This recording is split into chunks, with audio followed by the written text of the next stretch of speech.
Assalamualaikum warahmatullahi wabarakatuh. Perkenalkan, nama saya Nur Ajijah dari kelas 11 IPS 2. Di video kali ini saya ingin menjelaskan tentang perang melawan kolonialisme dan imperialisme. Pada bagian A, yaitu perang melawan hegemoni dan keserakahan kongsi dagang. Di sini yang pertama yaitu Aceh versus Portugis dan VOC. Pada 1511, banyak para pedagang Islam yang menyingkirkan dari Malaka menuju ke Aceh dikarenakan jatuhnya Malaka ke tangan Portugis. Dengan demikian, perdagangan di Aceh semakin ramai. Perkembangan Aceh yang begitu pesat ini dipandang oleh Portugis sebagai ancaman. Oleh karena itu, Portugis berkehendak untuk menghancurkan Aceh. Pada tahun 1523, Portugis melancarkan serangan ke Aceh di bawah pimpinan Henry Guise. Dan menyusul pada tahun 1524 dipimpin oleh De Souza. Dan persiapan Aceh melawan perlawanan pada Portugis yaitu yang pertama, melengkapi kapal-kapal dagang Aceh dengan persenjataan, meriam, dan prajurit. Yang kedua, mendatangkan bantuan persenjataan, sejumlah tentara, dan beberapa ahli dari Turki pada tahun 1567. Yang ketiga, mendatangkan bantuan persenjataan dari Jepara. Yang kedua, yaitu Maluku angkat senjata. Tahun 1521, Portugis berhasil masuk ke Maluku Pusat melalui Ternate. Lalu tidak lama orang Spanyol datang dan memusatkan di Tidore. Pada tahun 1529, perang antara Tidore melawan Portugis. Penyebab perang ini yaitu kapal-kapal Portugis menembaki junjung-junjung dari Belanda yang akan membeli engkeh ke Tidore. Lalu terjadi peperangan sehingga Portugis menang dibantu dengan Ternate dan Bacan. Pada tahun 1534 terjadi adanya perjanjian Saragossa, yaitu antara Portugis dan Spanyol. Pada tahun 1565, perlawanan rakyat Ternate dipimpin oleh Sultan Hairun. Tahun 1570, di benteng Sao Paulo, Portugis mengajak Sultan Hairun berunding karena sudah kewalahan, namun malah Sultan Hairun dibunuh. Di tahun 1575, Portugis dapat didesak, diusir dari Ternate di bawah pimpinan Sultan Baubullah. Hingga pada tahun 1605, Portugis mengungsi ke Ambon dan diusir oleh VOC, kemudian menetap di Timur-Timor. Pada tahun 1635 sampai 1646, serangan sporadis dari rakyat Hitu dipimpin oleh Kaki Ali dan Teluk Kabesi. Tahun 1680, VOC memaksa ke penguasa Tidore sebuah perjanjian. Dan akhirnya pada tahun 1805, Sultan Nuku berhasil mengembangkan pemerintahan yang berdaulat, melepaskan diri dari dominasi Belanda di Tidore sampai akhir hayatnya.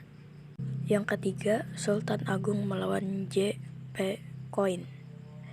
Sultan Agung adalah raja yang paling terkenal dari kerajaan Mataram. Pada masa pemerintahan Sultan Agung, Mataram mencapai puncak keemasan. Cita-cita Sultan Agung yaitu yang pertama, mempersatukan seluruh tanah Jawa.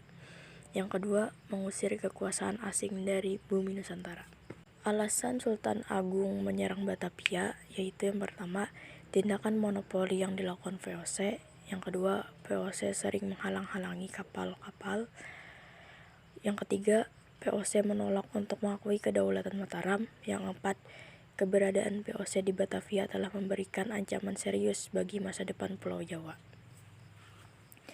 Tahun 1628 disiapkan pasukan dengan segenap persenjataan dan pembekalan. Pada tanggal 22 Agustus 1628, di bawah pimpinan Tumenggung Baureksa, Mataram menyerang Batavia, namun gagal. Pada tahun 1629,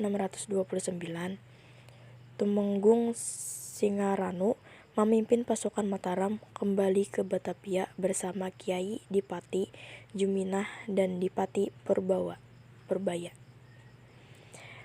Pada tanggal 21 September 1629, J.P. Quinn meninggal, namun pasukan Mataram kali itu juga gagal dan akhirnya ditarik mundur. Pada tahun 1645, Sultan Agung meninggal. Mataram melemah dan akhirnya berhasil dikembalikan oleh VOC. Yang keempat yaitu perlawanan Banten. Perlawanan Banten terhadap VOC terjadi sejak awal Belanda menginjakkan kaki di Banten. Perlawanan rakyat Banten terhadap VOC dipimpin oleh Sultan Ageng Tirtayasa pada 1656.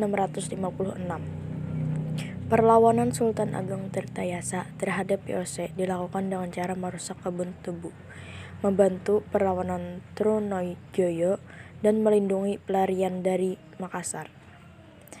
Pada 1680, Sultan Agung kembali mengumumkan perang setelah terjadi penganiayaan terhadap para pedagang Banten oleh VOC. Sayangnya, di Banten sedang terjadi perselisihan antara Sultan Ageng dengan putranya, yaitu Sultan Haji, sehingga Belanda langsung memanfaatkan momen tersebut. Belanda mendukung Sultan Haji yang lebih mudah dipengaruhi untuk membantu kepentingan VOC. Akhirnya Sultan Agung Tirtayasa digulingkan dan diasingkan, sementara Sultan Haji menjadi Raja Banten. Pada 1695, kemerdekaan Kerajaan Banten telah diambil oleh VOC dan kedudukan Belanda di Jawa semakin kuat. Yang kelima adalah perlawanan Goa. Pertempuran pertama terjadi pada tahun 1633. Dan pertempuran kedua terjadi pada tahun 1654. Dua kali upaya VOC tersebut mengalami kegagalan karena pelaut Makassar memberikan perlawanan sengit terhadap kompeni. Pertempuran ketiga terjadi tahun 1666 sampai 1667 dalam bentuk perang besar. Ketika VOC menyerbu Makassar, pasukan kompeni dibantu oleh pasukan Raja Bone atau Arupalaka dan pasukan Kapten Yonkar dari Ambon. Tetapi pada saat itu kota Makassar masih dapat dipertahankan oleh Sultan Hasanuddin. Pada akhir kesempatan itu, Sultan Hasanuddin tergesa dan dipaksa untuk menandatangani perjanjian perdamaian di Desa Bungaya pada tahun 1667. Perlawanan rakyat Makassar akhirnya mengalami kegagalan. Salah satu faktor penyebab kegagalan rakyat Makassar adalah keberhasilan politik adu domba Belanda terhadap Sultan Hasanuddin dengan Arupalaka. Yang keenam, rakyat Riau angkat senjata. Kronologinya, perlawanan Raja Siak memimpin rakyatnya untuk melawan VOC. Setelah merebut Johor, ia membuat benteng pertahanan di Bintan. Dari pertahanan di Pulau Bintan, Sultan Abdul Jalil memerintahkan Raja Lela Mud untuk menyerang Malaka. Tahun 1751 terjadi perang melawan VOC. VOC dengan strategi perangnya memutus jalur perdagangan menuju Siak. VOC mendirikan benteng pertahanan di sepanjang jalur yang menghubungkan Sungai Indragiri sampai Pulau Guntung. Terjadi pertempuran sengit di Pulau Guntung pada tahun 1752 sampai 1753. Kerajaan Siak kesusahan menembus benteng pertahanan VOC yang dilengkapi meriam. Kerajaan Siak lalu mundur. Raja Siak lalu pura-pura menyerang pada VOC. Diadakan perundingan damai di Lusi, Pulau Guntung. Pada perundingan ini, Sultan dipaksa untuk tunduk pada VOC. Lalu, Sultan memberi kode untuk menyerang VOC di Lusi hingga akhirnya VOC berhasil disingkirkan. Yang ketujuh, orang-orang Cina berontak. Sejak abad ke-5, orang-orang Cina sudah mengadakan hubungan dagang ke Jawa dan jumlahnya pun semakin banyak. Pada masa perkembangan kerajaan-kerajaan Hindu-Buddha dan Islam, banyak pedagang Cina yang tinggal di daerah pesisir yang menikah dengan penduduk Jawa, khususnya ke Batavia. Akibat dari kejadian itu, bagi bangsa Indonesia kerugian karena wilayah Batavia porak-poranda akibat pemberontakan dan pencurian barang-barang oleh orang-orang Cina. Tapi bagi VOC keuntungan karena penyelewengan harga, pembuatan surat pas yang lebih mahal, dan kerugian karena benteng VOC di Kartasura diserang oleh orang-orang Cina dan dibantu Raja Pakubuwana II serta orang-orang pribumi sehingga jatuh banyak korban dari pihak VOC. Proses kejadian itu di lokasi Batavia dan Jawa pada waktu abad ke-18 atau tahun 1740 sampai 1741. Dan yang ke-8 yaitu perlawanan Pangeran Mangkubumi dan Mas Said. Perlawanan terhadap VOC di Jawa kembali terjadi. Perlawanan ini dipimpin oleh bangsawan kerajaan yakni Pangeran Mangkubumi dan Raden Mas Said. Perlawanan berlangsung sekitar 20 tahun. Selanjutnya bagian B. Perang melawan penjajahan Belanda. Yang pertama, Perang Tondano. Perang Tondano adalah perang yang berlangsung antara suku Minahasa dengan pemerintah kolonial Belanda yang terjadi 2 periode. Yang pertama pada tahun 1661 sampai 1664 dan periode kedua 1808 hingga 1809 yang berlangsung di Walak Tondano atau sekarang bernama Tondano. Tokoh Indonesia yang berperan dalam Perang Tondano adalah Ukung Lonto, pemimpin dalam Walak. Hal-hal yang menyebabkan Perang Tondano yaitu dikarenakan program Daendels untuk merekrut pemuda-pemuda Minahasa sejumlah 2.000 pemuda sebagai pasukan kolonial, serta bentuk penolakan kebijakan kolonial yang memaksa rakyat menyerahkan beras kepada Belanda. Yang kedua, perlawanan Pattimura. Perlawanan yang dilakukan Thomas Matulesi atau yang lebih dikenal dengan Kapitan Pattimura diawali dengan penyerbuan terhadap benteng Belanda yang bernama Benteng Dorstad di Saparua. Dengan kegigihan rakyat Maluku di bawah pimpinan Kapitan Pattimura, akhirnya benteng Dorstad berhasil direbut. Residen Belanda terbunuh dalam peristiwa itu. Perlawanan meluas ke Ambon, Seram, dan tempat-tempat lainnya. Belanda semakin terdesak. Akhirnya Belanda mengarahkan segenap kekuatannya untuk mematahkan perlawanan rakyat Maluku. Tetapi pertempuran di pihak rakyat Maluku berkurang akibat tertangkapnya Kapitan Pattimura beserta kawannya dalam pertempuran.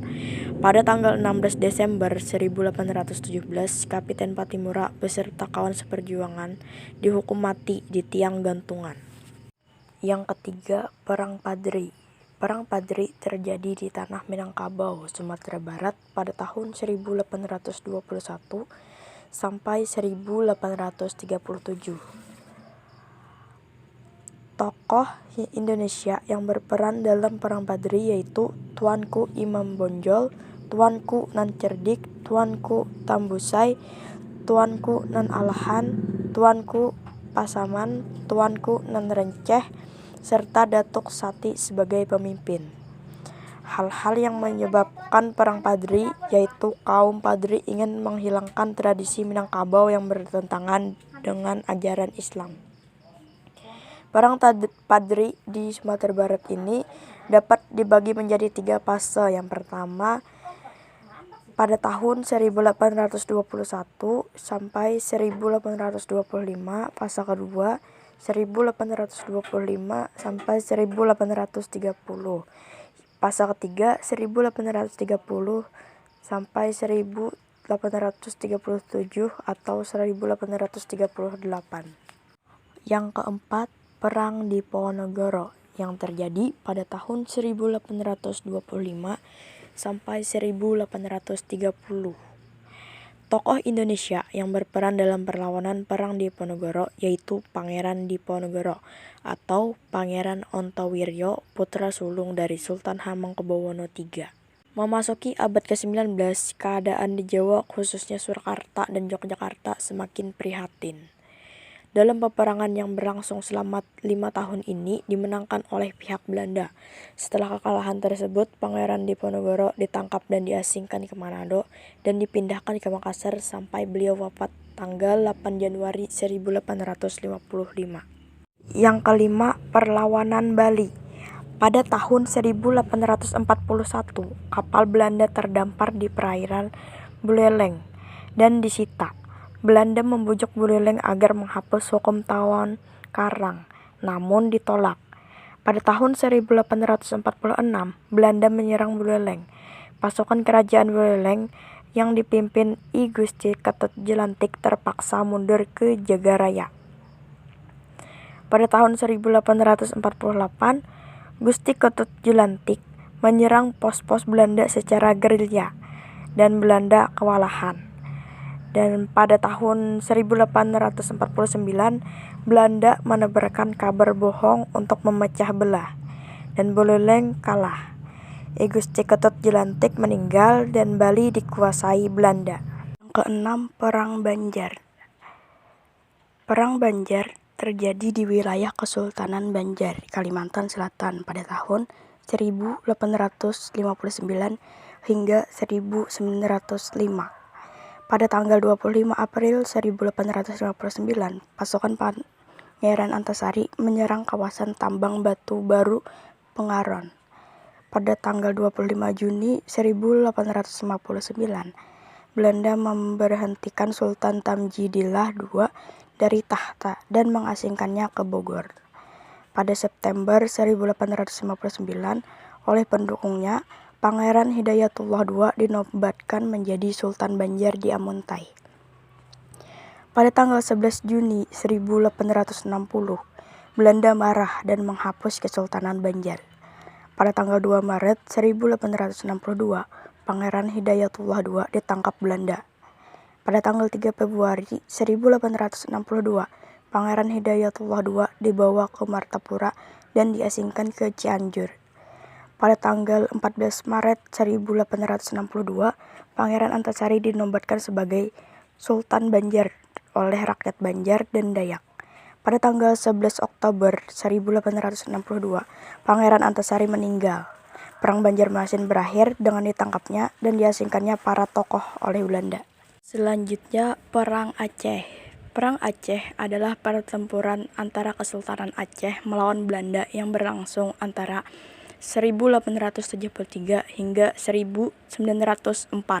Penyebab umum Perang Aceh adalah pemerintah Belanda melakukan perjanjian Traktat London pada tahun 1824 dan Traktat Sumatera pada tahun 1871.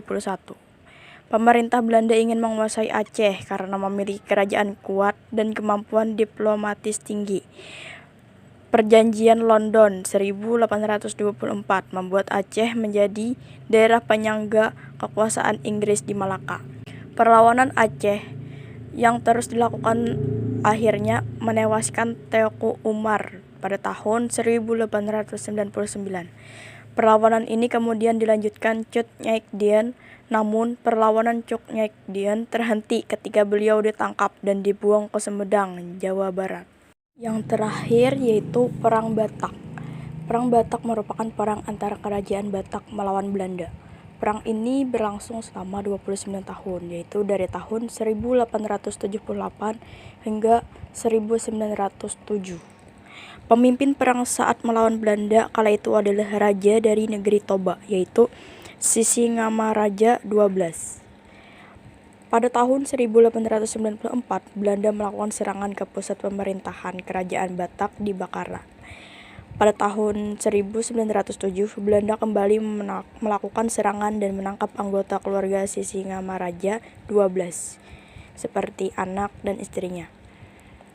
Pada tanggal 17 Juni 1907, Sisingamaraja XII tewas dalam pertempuran di hutan Sim-Sim. Itulah penjelasan dari saya mengenai perang melawan kolonialisme dan imperialisme.